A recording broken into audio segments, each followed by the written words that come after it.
Hello everyone, welcome back to the series on Indian mathematics, Ganita Ratna Kosha. We have till now looked at a variety of multiplication techniques in the last many videos. We will now move on from multiplication and look at a couple of other things. The first one we will look at is square roots of perfect squares. How we can identify a square root of a perfect square without calculating too much. If you look at squares of single digit numbers, you will probably see a pattern in terms of the relationship between the square root and the number. So if you look at the pattern, any even digit ending with 1, the square will be 1. Similarly, any digit that ending in 9, the square will also end in 1 because 9 square is 81. A digit ending with 2, the square will end in 4. Similarly, a digit ending in 8, the square will also end in 4 because 8 square is 64.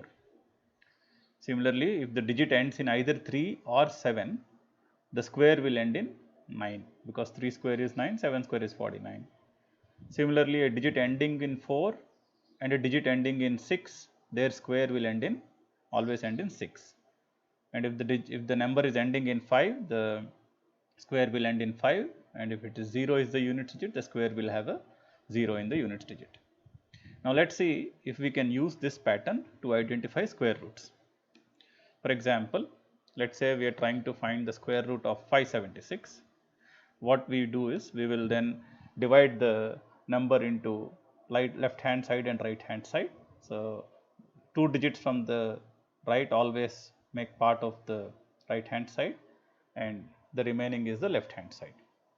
Now on the right hand side, if you notice, the unit digit is 4. So unit digit is 6.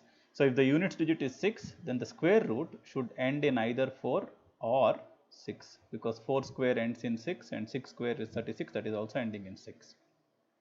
So the right hand side of the square root will always be either a 4 or 6 in this case. Now for the left hand side, we take 5 and we take the perfect square less than 5, which is 4, and we take the square root of 4, which is 2. So 2 is the left hand side of the square root. Now the square root can either be 24 or 26. Now we need to decide which of these two is there. So we have a quick check. We multiply the left hand side 2 with 1 more than it, which is 2 plus 1 in this case, right, which is equal to 6. Now this 6 we compare with the original left hand side. If 6 is greater than, here 6 is greater than 5. So 6 is greater than 5. Therefore, it is always the smaller number. So it is 20, 24 is the square root. If this product was less than the left hand side, then it would have been 26. Let me go over the process once again. We always divide 2 digits from the right, call it the right hand side of the sum, and the remaining digits are the left hand side. On the right hand side, we look at the last digit, unit digit is 6, so the square root should either end in 4 or 6.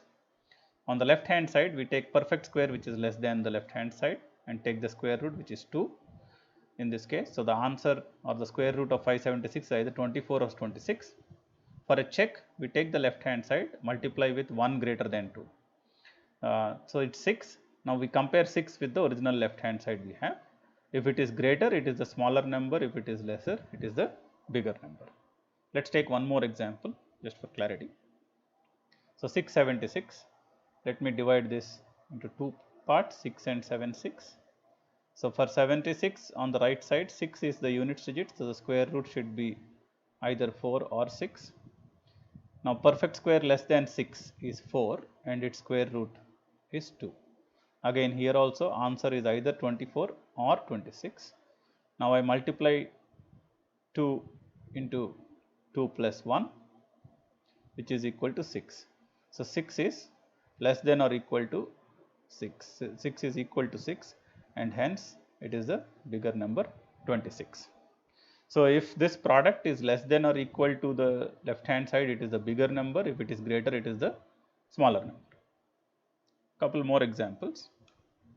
So I am working on 2209. I break it into two parts, 22 and 09. 9 is the right side unit digit, so the square root should have either 3 or 7. 22, the perfect square less than 22 is 4 square 16 and square root of 16 is 4. So the square root is either 43 or 47 and I check by multiplying 4 with 1 greater than 4 which is 20. Now 20 I compare to 22, so 20 is less than 22, therefore 47 is the square root of 2209. One last example, here also 15376, I divide this into left hand side and right hand side. Right hand side is a 6, so the square root should have either 4 or 6. Left hand side is 153, perfect square less than 153 is 144 and square root of 144 is 12. So the answer is either 124 or 126. So the check is I take 12 and multiply with 12 plus 1, that is 12 13s, 156. Now 156 I compare with the original left hand side, so it is greater than 153, therefore the answer is 124. So the 100 and square root of 153.76 is 124. As usual, I have given a few examples to try out in the notes. Please do try them out and please feel free to write to me for any clarifications or suggestions. Thank you.